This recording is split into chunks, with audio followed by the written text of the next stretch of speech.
One man must make an impossible decision. He must choose between a family and an entire population of people. Does he have the stomach to do the unthinkable, to save them from destruction?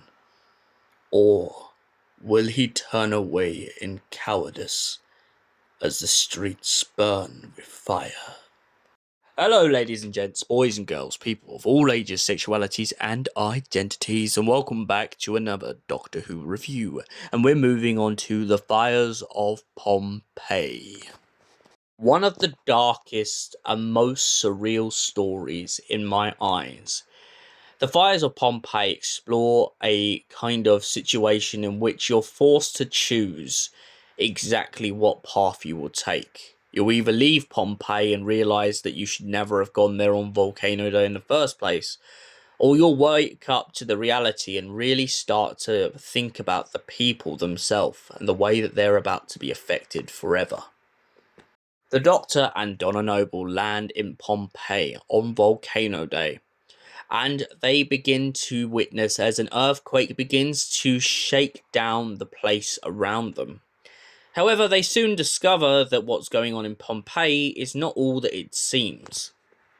The Doctor begins to hear whispers of the Sisterhood, and most importantly, Donna Noble finds herself telling the people of Pompeii the truth about what's going to happen. However, because everyone believes that she's mad, they decide to ignore her and get on with their day. The Doctor then turns back to find his police box has been stolen and has been sold off to a man named Caecilius.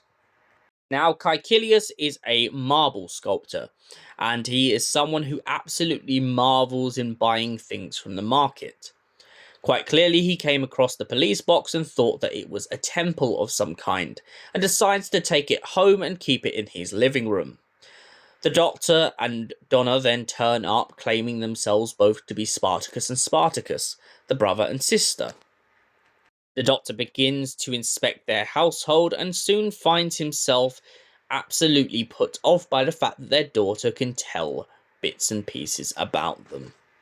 It turns out that his daughter has the power of an oracle and can see the far future.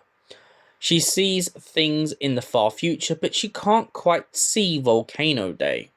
This is due to the fact that the Sisterhood has been corrupted by a being known as the Pyrovale. The Pyrovale are stone-like creatures. Creatures that have managed to infest a lot of the people in Pompeii with stone. This is why none of them seem to see that the day of Pompeii is coming.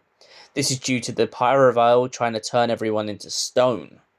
When the Doctor and Donna realise this, they then begin to disrupt the Pyrovale's plans. However, what they don't realise is that they eventually begin to set the motions into play when they begin to tamper around with the volcano beneath. The Doctor points out that he can't stop the explosion, but he will end up making it happen even faster. Donna begins to become absolutely outraged at this, realizing that if the Doctor doesn't stop what's about to happen, Pompeii won't be the only one to suffer. Instead, it will be the world. So he has to choose between Pompeii and the world, and he chooses Pompeii. However, when he goes back to the TARDIS, Donna begins to become very angry with him, especially at the fact that he won't go back and just save one person. She eventually manages to convince him, especially after the fact that he said that his own people burned. He decides to go back for Caecilius and his family so that they can move on with their lives, and that is when Caecilius, who of course is played by Peter Capaldi, who will go on to be a later Doctor in Doctor Who, begins to come out with the saying, volcano.